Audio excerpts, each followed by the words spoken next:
Et on va aller plus loin tout de suite avec vous, Leslie Carretero, journaliste à la rédaction d'Info Migrants. Bonjour. Bonjour.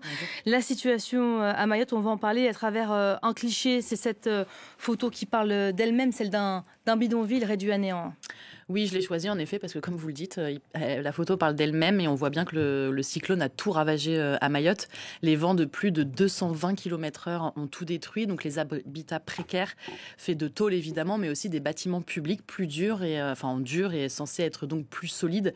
Ce matin, j'ai pu m'entretenir au téléphone avec Daniel Gros, qui est membre de la Ligue des droits de l'homme à Mayotte et il vit à Mamoudzou, dans la capitale de l'île. Il me disait que c'était très impressionnant. Tout a été donc pulvérisé par le cyclone.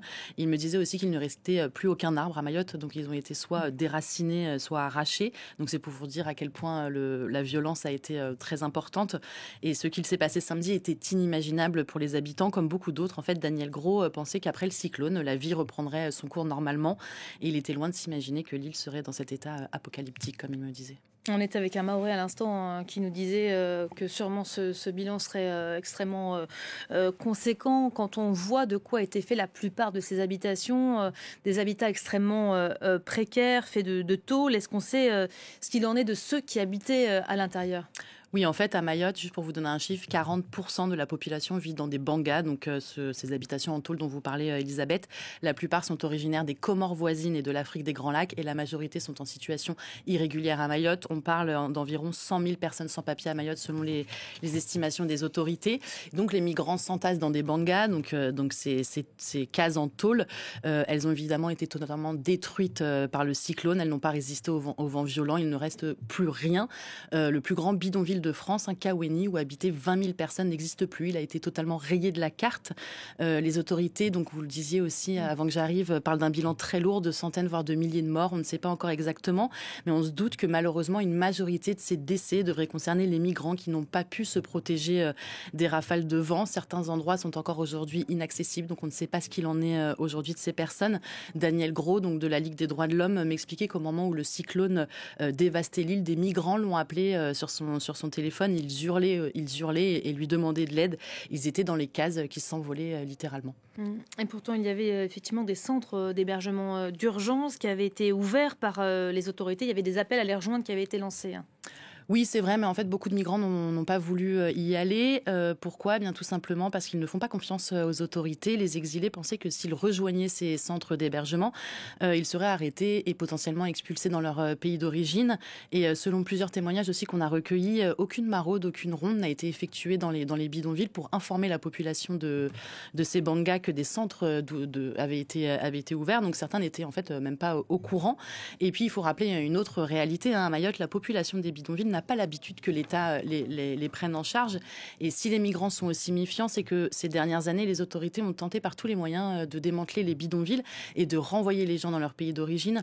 On en avait beaucoup parlé ici. L'ancien ministre de l'Intérieur, Gérald Darmanin, avait lancé en mai 2023 ce qu'on appelle l'opération Wuambushu, qui visait à réduire donc l'habitat insalubre et à expulser les personnes en situation irrégulière. Alors le bilan est mitigé. Fin 2023, 700 logements informels ont été détruits contre un objectif d'1 millier. Bruno Retailleau aussi, quand il est arrivé au ministère de l'Intérieur, voulait durcir la politique migratoire de Mayotte.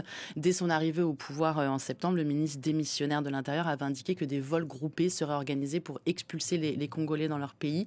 Donc vous comprenez bien que dans ce contexte, les migrants préfèrent rester cachés et ne pas se montrer des autorités, même au moment d'un cyclone.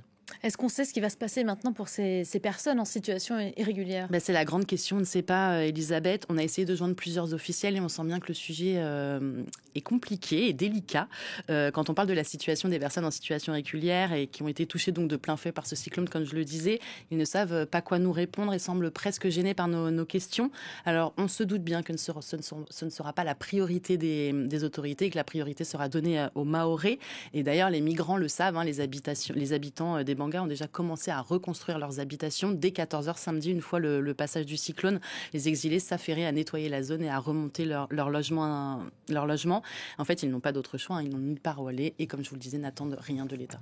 On entendait un Mahorais témoigner sur notre antenne. Il vit dans une maison dure, sa maison a résisté. A priori, ça va bien pour lui. Il n'a pas d'eau courante. Il nous disait que c'était déjà extrêmement compliqué pour lui. On imagine la situation autrement plus complexe pour ces illégaux. Oui, alors c'est des personnes qui déjà ont du mal en temps normal, si je peux dire en temps normal, à accéder à la nourriture et à de l'eau. Mais là, il manque de tout et compte sur la solidarité des habitants. Vous parlez de ce Mahorais. Moi, j'ai eu donc Daniel Gros qui me disait que lui, en fait, on le sait, hein, tout est électronique aujourd'hui dans le monde. Donc, pour retirer de l'argent, on a besoin d'électricité et donc il ne peut pas retirer de l'argent à la banque. Il n'a plus d'espèces, donc il ne peut tout simplement pas s'acheter à manger pour lui-même. Il ne peut pas non plus la distribuer de la nourriture ou de l'eau dans les campements. Donc, c'est très compliqué.